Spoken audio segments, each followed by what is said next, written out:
lived right over there, and my dad smoked those Camel cigarettes, and the man was totally addicted. He was addicted until the doctor said either he quits or he dies. He had never had it put to him quite like that before, and he quit cold turkey and never complained at all. I mean, quit. After all those decades, he got up to 3 and 4 packs a day. The man was, he was a chain smoker. I mean, he would smoke chains. Yes. There's a new brand called Lynx. Anyway, he told me one time that he really would walk a mile for a camel. Well, that was one of their old advertisements. Yeah, absolutely. Yeah. And he said, I would. I'd walk a mile for a camel. I wouldn't care if it was a thundering thunderstorm. He said, I would go there when I got them in my hand. I would make sure that they were protected so they wouldn't get wet. And I'd light one up. That's what I would do. So there he was. I loved them, that odor of a freshly lit cigarette. That, to me, it's nostalgic. But after about a minute and a half, they just stink. But that first freshly lit cigarette, it's okay. Got a nice little odor to it. Anyway, I thought, that's manly. There was my dad. He was handsome, rugged, tanned, mustache. He looked like a movie star. Gilbert Rowland. Gilbert Rowland, movie star. And he'd hang that little cigarette across his mouth, and I thought, that's what I want to do. That's my dad. And so one day I thought, well, I'm just going to make myself a cigarette. Well, I didn't have a cigarette. I seen my dad roll them. And he could roll one, you know, and just. And light that up, and I get that odor, and there it was, a little crookedy, you know, wasn't quite the same, homemade, but it wasn't bad. But that is great. And so one day, one Monday or Tuesday, I decided I was going to do this. And I went around, in fact, I spent several days in preparation for it. And I was going around, and I'd get the little cigarette butts that he would leave. There's always a little bit of tobacco left over. And I was collecting this in a secret place. Finally, I had enough to roll one. Well, I looked around, I couldn't find any tobacco paper because by that time he graduated to regular cigarettes. So, I got the Sunday newspaper. It was the funnies, Prince Valiant section.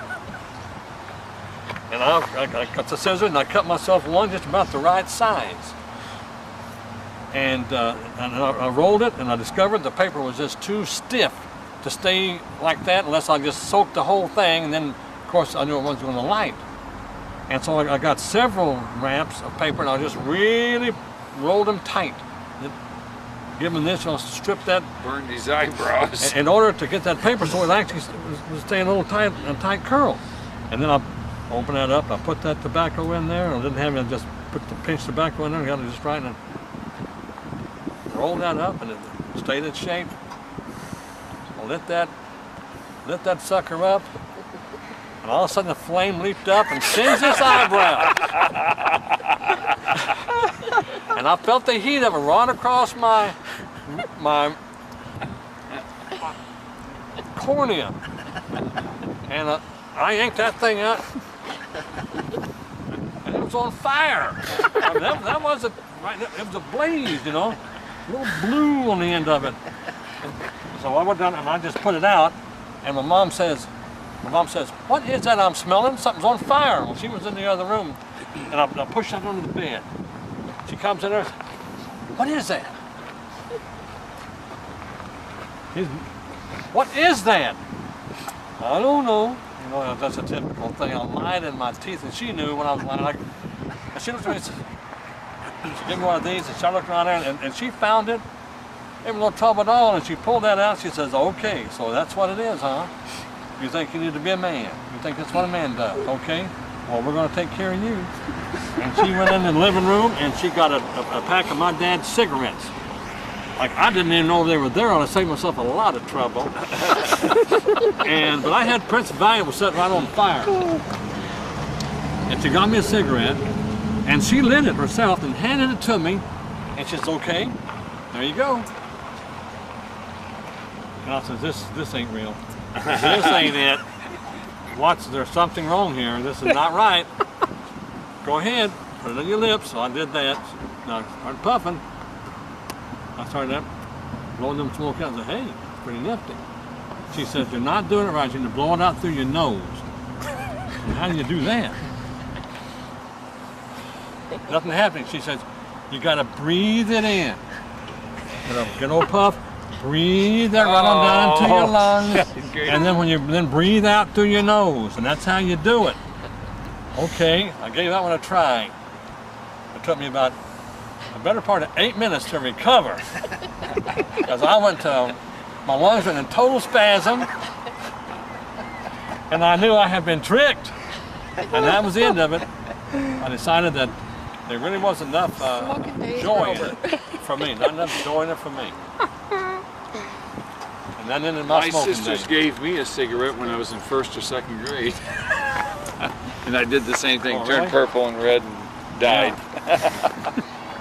The reason why I asked that is because I remember coming here, I couldn't have been 6. And seeing Benson and Hedges 100s. Oh, he went to several of those. Yeah. Cartons of Benson and Hedges 100s. And I always thought, to Winston, if I start smoking, I'm going to smoke that. Benson and Hedges 100. Because that's what Grandpa did. That's right. That was it. That was in the smoke. Because it had like some kind of gold foil or something in the pack. It just made it look like it was a little regal more. Yeah. That's what the man did. You go in their house and you look, and the furniture had burn holes in it. The carpet had burn holes in it. Yeah. I remember the odor of the house. Going up the stairs in that, the blue house there. Going up the stairs and all of that smell and all of that. Pumpernickel blue. What was the color? No, Snickerdoodle. Snickerdoodle blue. Snickerdoodle blue, yeah. What's our plans here, Byron? I guess we're going to Carbondale, and I'd like to drive through the campus, see if I can recognize any of the old buildings. Sounds great. They've made so many changes there. Last time I was here, I just didn't hardly find my way around. Sounds good. But that's all I want to see there. The old school we used to meet in, I'm sure that's gone. Yeah, there's nothing there that I want to look at. Just the campus is all that I'd want. I'm sure that little the place is still there, where that girl came up to you, the total stranger, came up to you and thought she recognized you. Oh, you remember that story? Oh, I remember that story very well. I've told it several times. Yeah. I was hoping you get up. Tell us. You're desperate, aren't you? I was hoping you'd get up yesterday and tell that story. I almost said, hey, tell about that experience you had that time in Carbondale. What? Wait, what? Oh, it's a great story. Okay, now you got to tell it. Well, I was walking down the street, and Great story. this girl was standing there by the doorway, and she come running out and grabbed me by the arm and says, well, hello, Byron. And I looked at her, and I didn't recognize her. And I says, well, I just don't remember you. And she says, oh, yes. She told me her name and everything. You remember? And she says, where are you headed? And I says, well, I'm going on up here to the campus. She says, well, let me run down to the parking lot and get the car, and I'll drive you up there. And I still kind of mystified, and I said, well, okay.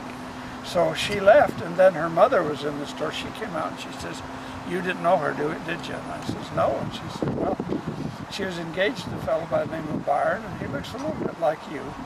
But he got killed in action in the Korean War, and it affected her mentally. And so she recognized you as being a little similar to her ex-boyfriend, her old boyfriend, and you happen to have the same name. So she's done this with several people. And then she said, I would suggest that you just leave right away and get her away, and I'll give some excuse for you when she gets here with the car. And so I figured, well, I'm getting out of here. So I started walking up the sidewalk real fast. And she had parked the car right ahead of me, and she saw me, and she came running back toward me. And I turned and started up the other street, and she came running up. She grabbed me and threw me down to the ground. She grabbed a hold of my leg. She started pulling my leg just like I'm pulling yours. Oh, that's a great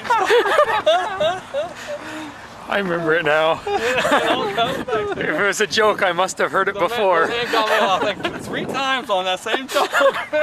And when he hit the punchline, then I remembered it. Good story.